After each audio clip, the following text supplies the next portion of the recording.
Hello and welcome to the Dark and Roast. Let's talk about AB-5.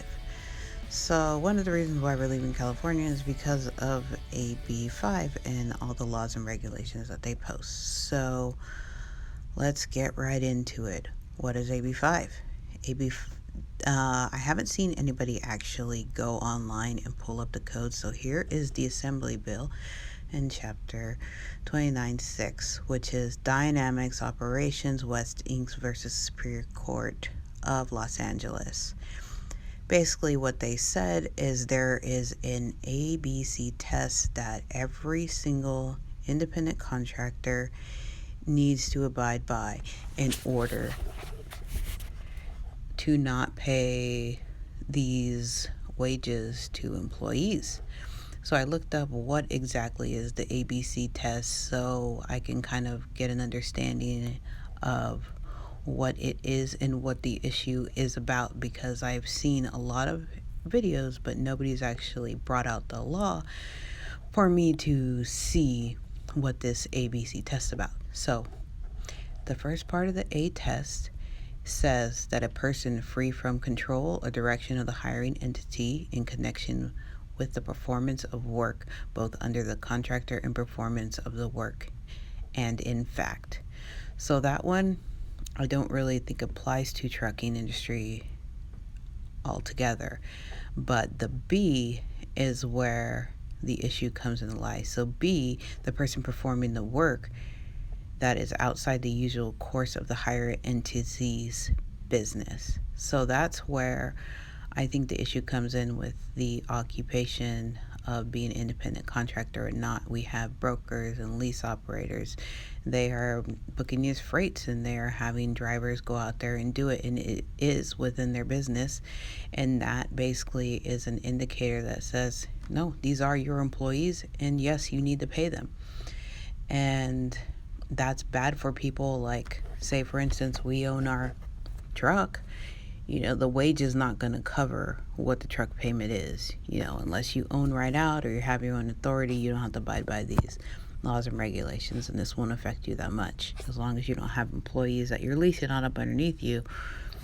So then there's the number C. The person is customarily engaged with independently established trade, occupation, business, or the same nature that is involved with the work performed. I think there is a gray area there, and this is not really an issue when it comes to trucking. It can be, but I think the major concern is with the B in the hiring entity. I am no lawyer. I just want to say this up front, but I am a researcher, and I do believe that people should go online and research and find the laws and see how it does affect them. And I try to make as much sense out of it as I possibly can, not being a lawyer or anything, but this is what you need to do to run your business and be successful at it, is to make sure you do the research behind it. So if you want to find info, especially on California laws, you can always go to legalinfo, legislator.ca.gov. All the laws are in there. It's there for everybody to find and everybody to go on there, look and view and read through the legal mumbo jumbo. But as far as this going into effect, it really is going to affect independent workers and the status of what an independent contractor is. And I do believe that there are lawsuits out there. I've heard a lot of people talk about lawsuits. They are going to sue the state. So my recommendation is this: you can either sit around and wait to see what comes of these laws, or you can just take action into your own hands and leave the state or move. There are people that cannot afford to sue the state and those type of things. But there are actions that you can take. It does not necessarily say in this law, and that what I read is that there isn't a law against you necessarily parking your truck outside of California or parking and driving back in. That may be an option for some people. I have never heard of anybody actually coming up with a legit option for those people. we have laws and regulations here that affect the industry. We have to have those $10,000 equipment for our air compliant systems. Those break down the trucks more. You are going to spend more on maintenance when you have those on your vehicle. So being in California, it's a money state. You spend more to be here. Things that doesn't make sense. The air people out here cannot legally pull you over unless they have a CHP present. And we call those the air Nazis, and they set up shop right outside of the wherever rest areas and stuff, and pull you in areas where you know that you can't go around, just to make sure that you have air compliant systems, and then they fine you.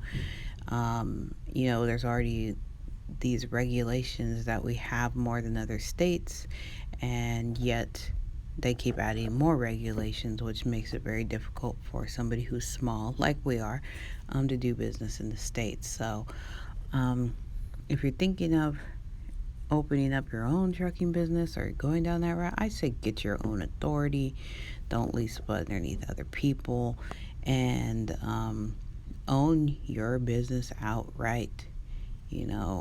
That's the best advice that I have.